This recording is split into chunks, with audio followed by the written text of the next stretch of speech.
Good morning, everyone. Today we are examining Jeremiah chapter 11.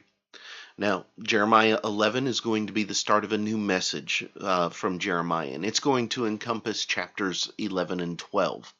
And so we've got a different message. We do not necessarily know the timetable of the message that is being presented, though, again, the indication seems to be that this is rather early on in Jeremiah's days as a prophet, but we don't know that for certain based upon the information.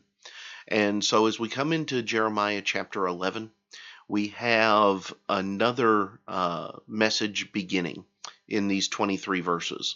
So let's see what Jeremiah has to say in Jeremiah 11, beginning in verse number 1, where there we read, "The word that came to Jeremiah from the Lord, saying, Hear the words of this covenant, and speak to the men of Judah and to the inhabitants of Jerusalem, and say to them, Thus says the Lord God of Israel, Cursed is the man who does not obey the words of this covenant, which I commanded your fathers in the day I brought them out of the land of Egypt from the iron furnace, saying, Obey my voice, and do according to all that I command you.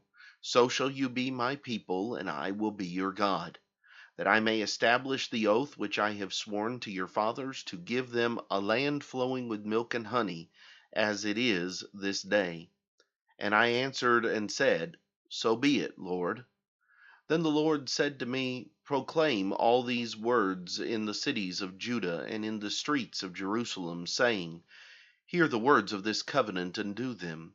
For I earnestly exhorted your fathers in the day I brought them up out of the land of Egypt, until the day rising early and exhorting, saying, Obey my voice. Yet they did not obey or incline their ear, but everyone followed the dictates of his evil heart. Therefore I will bring upon them all the words of this covenant, which I commanded them to do, but which they have not done. And the Lord said to me, A conspiracy has been found among the men of Judah and among the inhabitants of Jerusalem. They have turned back to the iniquities of their forefathers who refused to hear my words, and they have gone after other gods to serve them. The house of Israel and the house of Judah have broken my covenant, which I made with their fathers. Therefore thus says the Lord, Behold, I will surely bring calamity on them, which they will not be able to escape. And though they cry out to me, I will not listen to them.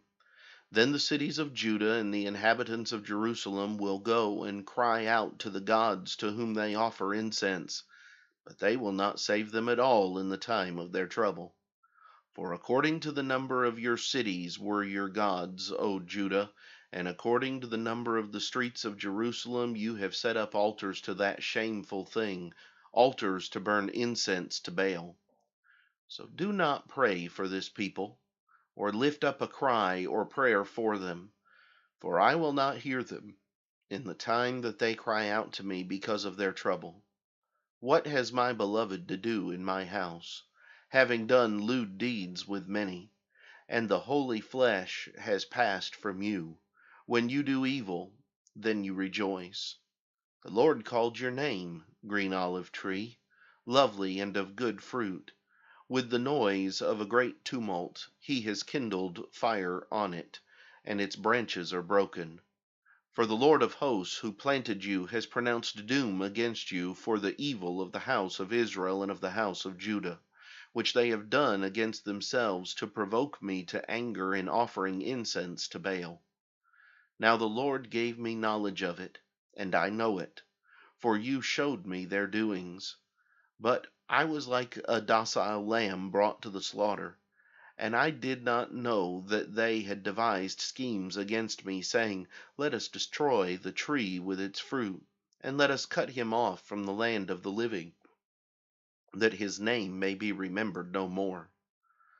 But, O Lord of hosts, you who judge righteously, testing the mind and the heart, let me see your vengeance on them, for to you I have revealed my cause. Therefore, thus says the Lord concerning the men of Anathoth who seek your life, saying, Do not prophesy in the name of the Lord, lest you die by our hand. Therefore thus says the Lord of hosts, Behold, I will punish them. The young men shall die by the sword, their sons and their daughters shall die by famine, and there shall be no remnant of them. For I will bring catastrophe on the men of Anathoth, even the year of their punishment. As you examine Jeremiah 11, God is going to take Jeremiah all the way back to the beginning of the law of Moses and the covenant that he made with the children of Israel. And he's going to talk to them about what that covenant meant and what it is that it means for them in that day. Tomorrow, Lord willing, we will come back and we will examine some lessons we need to learn from Jeremiah chapter 11 and about the relationship that God has with us that we need to hold fast to. Until then, though, I hope you have a great day.